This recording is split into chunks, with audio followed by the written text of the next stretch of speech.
bombarded daily by one crisis after another. It just feels like there's just the revolving door, people coming in and this problem, this problem, this problem. Does it feel like you're doing more firefighting as the leader of your organization than actually pushing the ball forward towards growth and forward movement and momentum?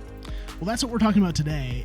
The title of this podcast is Break the Cycle of the Daily Crisis. Here are 3 steps to solve problems in order to prioritize growth. We need to break the cycle of the daily crisis and solve problems so that we can prioritize growth. Well, welcome to the HaltingWinter podcast. I'm your host, Seth Winterhalter. If you're listening via Apple, Spotify, or whatever podcast listening tool you use, would you like us, subscribe to us, do the regular thing, help the algorithms get this podcast in the hands of more business owners, more business leaders, so they can be encouraged, so they can take steps to actually greater health and greater growth in their organization.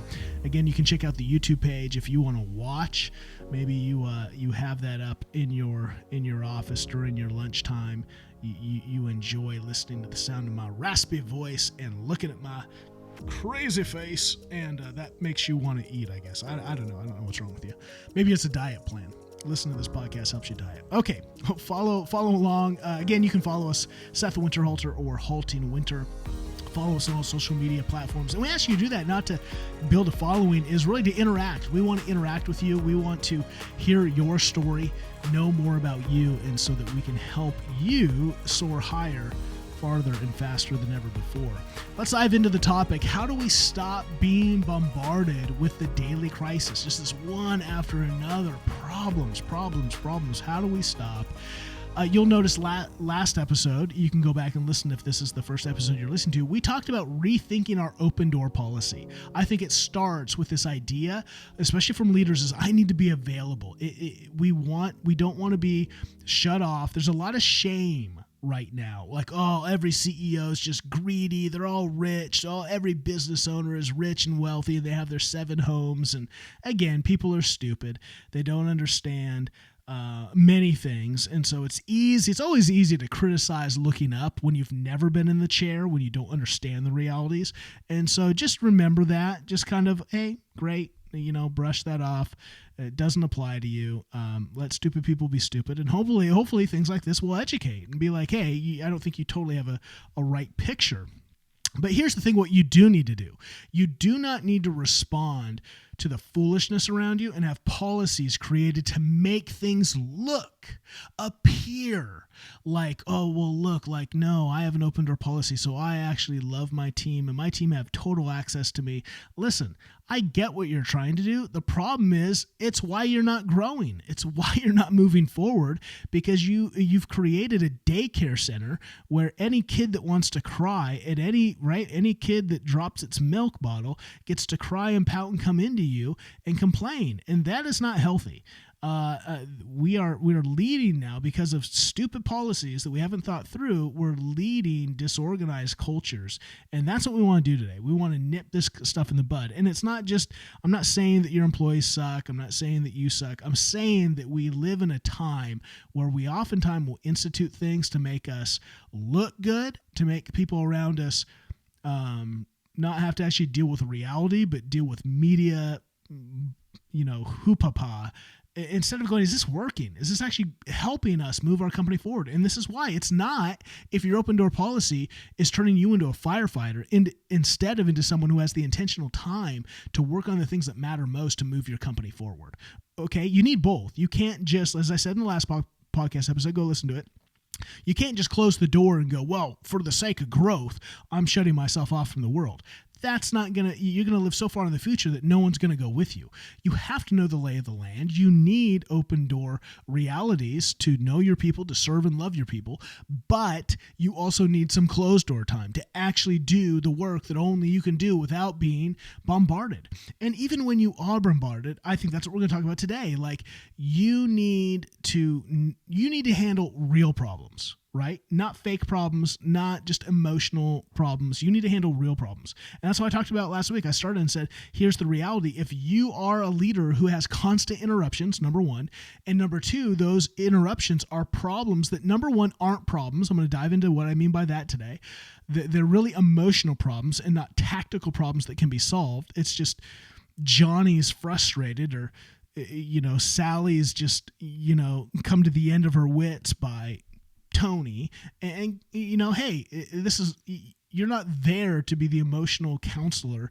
And maybe you can do a little bit of that, but if that's what's happening, and again, the reason I'm talking about this is because I'm talking to people, and it is the reality. There's just a lot of, once you allow people to come to you and be their therapist, that people love therapy, and you're just going to open the door to become a therapist instead of a CEO, instead of a president, instead of an owner, instead of a leader of an organization. So let's make sure that the problems that are coming to us are actually problems that we can solve. And then number two, let's make sure that they're actually things that we can solve, not like maybe I'm not the best person. In fact, you're probably not the best person to go to. So most of the fires you're called upon to deal with are emotional. Their frustrations, their stresses, that people are encountering friction. And because as children, we were taught to run to mommy and daddy, ask the teacher for help, never really operate in extreme ownership and struggle ourselves with problems, we turn to others. And again, that's not all bad. It's just bad if you never start with you, and all of a sudden now you're doing everyone's work. And I just see this. I see this far too often. I think it's a cultural thing. I think when we're seeing this, if you look into culture, if you look into the educational system, you see there's not a lot of ownership being taught. There's a lot of woe is me, I'm the victim, come help me being taught. There's a lot of again, I don't mean to soapbox, I'm just painting the picture of the reality because I deal with this on a day-to-day basis.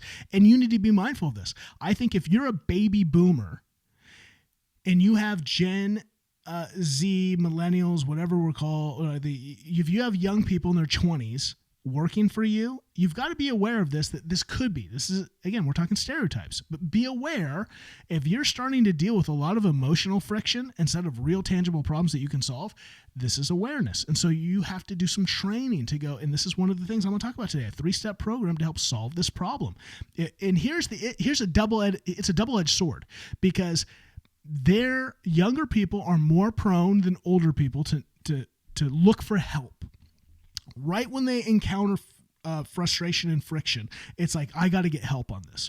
Whereas baby boomers are way more prone to just do it themselves. In fact, to do it themselves to such a degree that it's radically unhealthy to never raise their hand and say, you know what, I probably shouldn't be carrying this 800-pound couch. I should probably have someone on the other end. But they're so bloody stubborn. It's like, I got to do it. I got to prove to the world that I'm by myself and I can, right? And so just be aware that we all have our proclivities and our foolishness, right? I'm not dogging on one generation or the other. I'm saying be mindful of the culture you were raised in. Be mindful of your own proclivities to foolishness, and be mindful of the way others were raised, that it wasn't the same as you.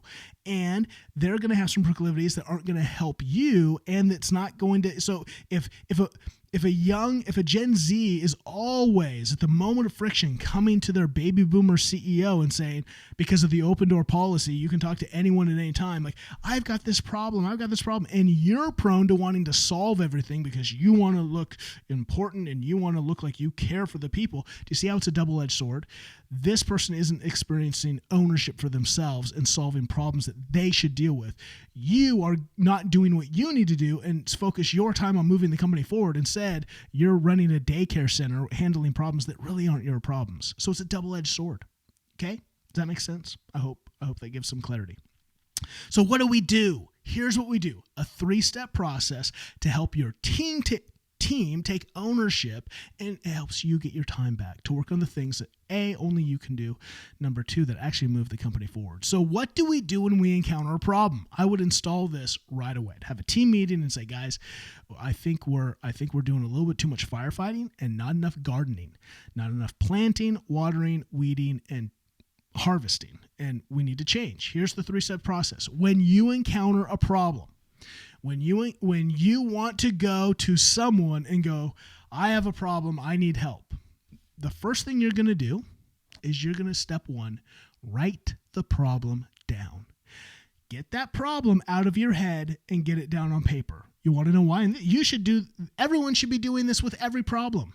Anytime you encounter a problem, before you go staying in your mind and dwelling on it and thinking about it, before you go talk to somebody about it, you should write that problem down, because there's something that happens when you take a problem from your head where emotional spin happens. A lot of spin, a lot of false narratives can happen.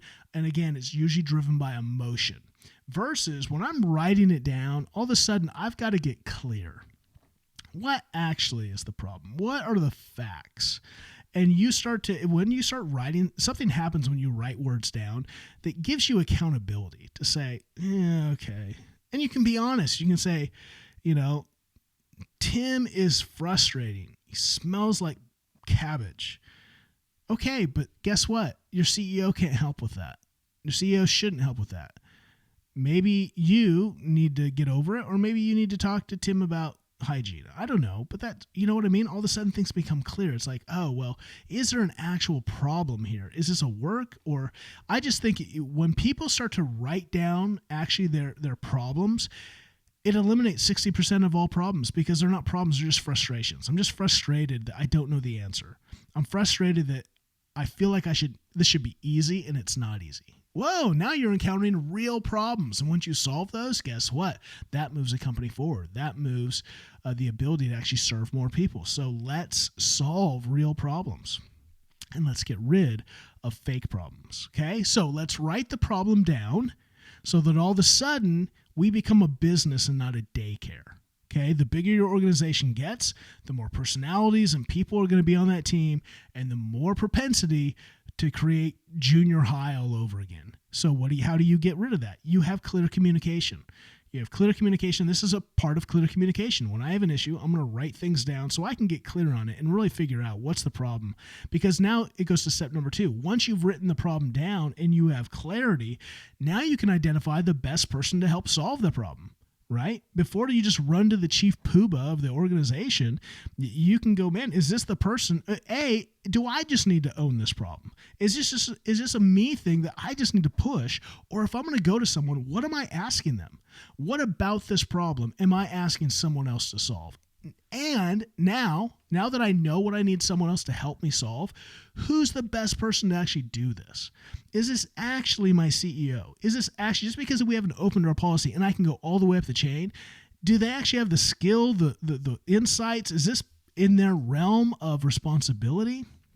Like, all of a sudden I'm able to ask who's actually able to give them the best resources, the best tools to help them solve a real problem, right? This should give clarity. It should give intentionality. So I write the problem down. That writing down helps me actually, A, recognize if this is a real problem or not. B, say who can help me. I can't help myself, and this is why. I need someone else. And who do I need? Well, now I know I need X because they have some insights in this area. Okay, so clarity. I'm just getting more clear, getting more intentional. Step number 3, after number 1, write the problem down. Number 2, identify the best person to help me solve my real problem. Number 3 is now I email. Instead of just open door policy going and bothering somebody, I actually email because I have it written down. I just copy and paste and say, hey, here's a problem I'm dealing with. This is why I believe you could be the best person to help me with this. Could we set up do you think this is accurate? Can you help me? If so, can we set up a time to meet and flesh this out a little bit? All of a sudden, emotion is tempered. Logic is used. And now people's time isn't wasted, right? It's minutes, seconds to send an email, right? And now I am not interrupted in my work priority time because my email's off. I'm not checking my email until lunch, right? And that's the other thing. I got to know now. No, you don't, right? The world's not on fire. Maybe once in a great while, you're working on something with such a tight deadline that then you need to have, right, access to people. Great. So text them and say, hey, I have, and this is why knowing, right? We have tools. You have email, you have Slack, you have text, you need to kind of know.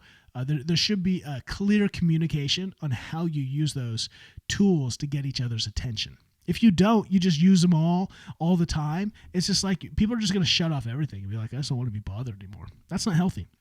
I would say email's like the first, I only encourage people to check email a few times a day. I think that there's too much spam. And so if something is urgent, then they can Slack you and say, hey, I sent you an email about this. Could you follow up? Right. And if it's DEFCON 4, because I might turn off my Slack, I might turn that off from time to time just because I need real intentional work and don't want to be pinged by anything. My phone's always on. And so if you are in DEFCON 5 level and you need me right away, text me. And then, boom, okay, I see this.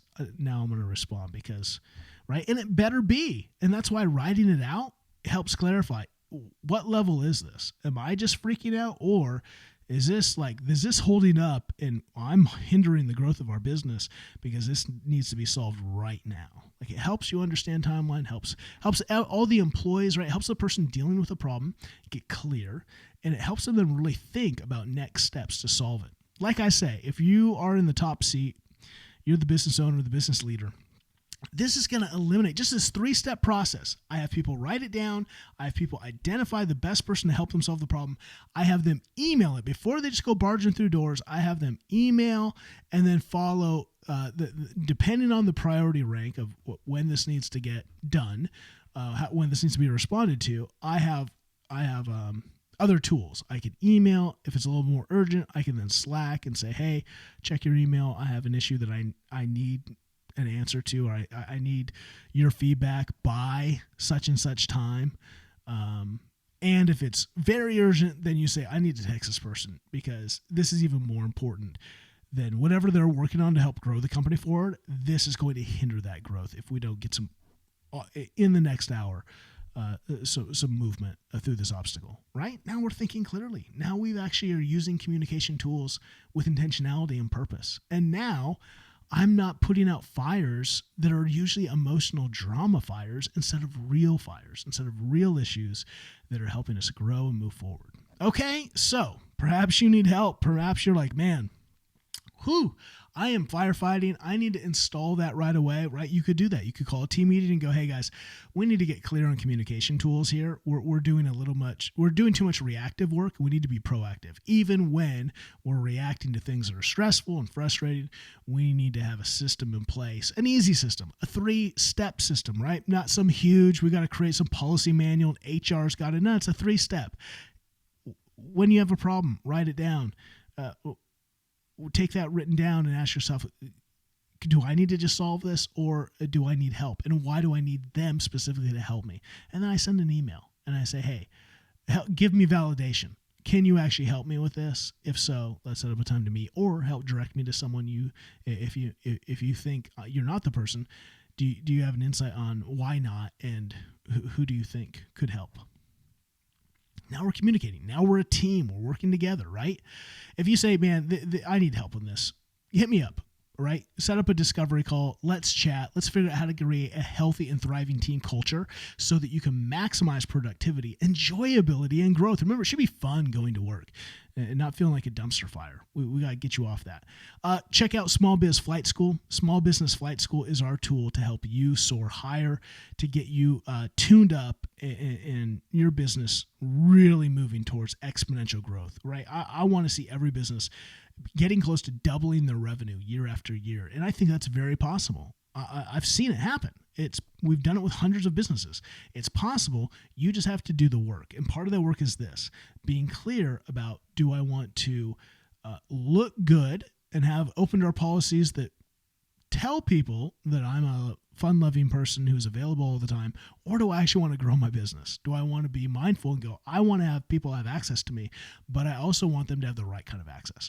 I want to actually move things forward, not just appear, not to have the appearance of care and love. And actually not care and love. It's not loving to continue to encourage people to just stay where they're at and not take ownership and not grow and mature. That's not loving either. Okay.